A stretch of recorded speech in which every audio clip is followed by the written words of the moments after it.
এ রাজ্যের প্রতিটি নাগরিক আজকে বিপর্যস্ত। তার মধ্যেও আপনারা আজকে আমাদের আহ্বানে সাড়া দিয়ে এই সভাতে যোগ দিয়েছেন, আপনাদের অসংখ্য অসংখ্য ধন্যবাদ। বন্ধুরা, আমাদের পঞ্জিকায় ক্যালেন্ডারে এখন উৎসবের মরশুম বা উৎসবের মাস। কিন্তু ত্রিপুরা যে বিজেপি নেতৃত্বে জোট সরকার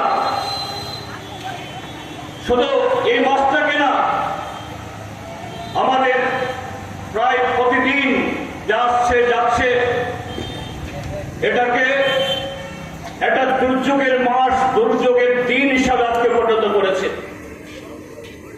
সেই জায়গায় আমরা ভারতের কমিউনিস্ট পার্টি মার্ক্সবাদী, আমরা যারা এই রাজ্যের 40 লক্ষ মানুষের তাদের জীবনের, তাদের স্বপ্নের বাস্তবায়ন আমরা চাই, জীবনের উন্নতি আমরা চাই। সেই জায়গায় এরকম সময়েতে যখন নানাভাবে আপনারা জর্জরিত, তখন এই কর্মসূচি গ্রহণ না করে আমরা বসে থাকতে পারিনি। আমাদের কেন এই কর্মসূচি গ্রহণ করতে হয়েছে? শুধু আমরা ভারতের কমিউনিস্ট পার্টি মার্ক্সবাদী বা এই রাজ্যের অন্যান্য গণতান্ত্রিক ধর্মনিরপেক্ষ দলগুলো না, আজকে ত্রিপুরা রাজ্যের প্রায় সবকটি দৈনিক পত্রিকা, সোশ্যাল মিডিয়া এবং প্রায় প্রত্যেকটা নাগরিক আজকে বলতে বাধ্য হচ্ছেন, উপলব্ধি করতে বাধ্য হচ্ছেন।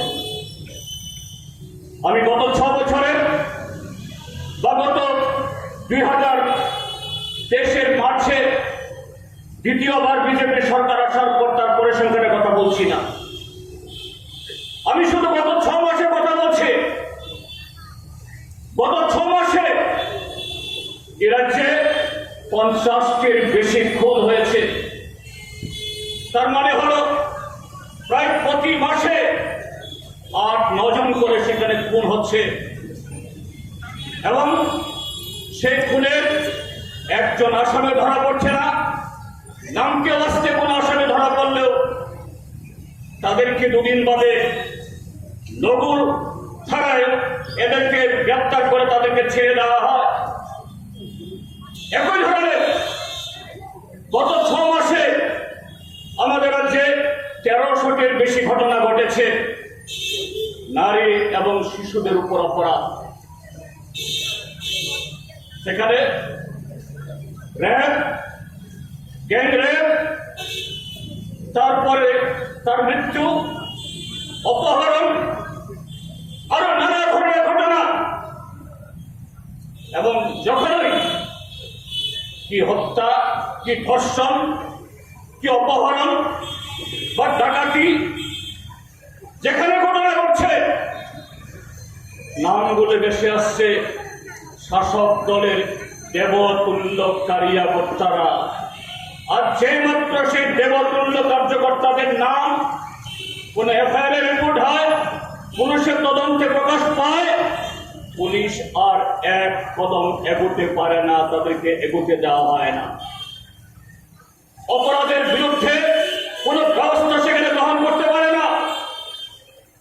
কিন্তু বন্ধুরা, আজকে সারা দেশের তুলনায় যদি আজকে দেখা যায়,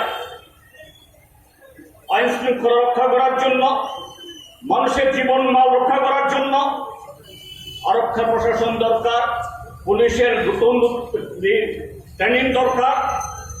সেখানে এই কিছুদিন আগে আমাদের ভারতীয় পার্লামেন্ট নিয়োজিত একটা সংস্থা, তাদের একটা রিসার্চ রিপোর্ট এরা বের করেছে, সারা দেশে পুলিশের খাতে যখন খরচ করে 4% করে, আর এই ত্রিপুরাজ্যে এই পুলিশের পেছনে খরচ করছে আমাদের বাজেটের 7.42%, প্রায় সারা ভারতবর্ষের তুলনায় তার প্রায় দ্বিগুণ।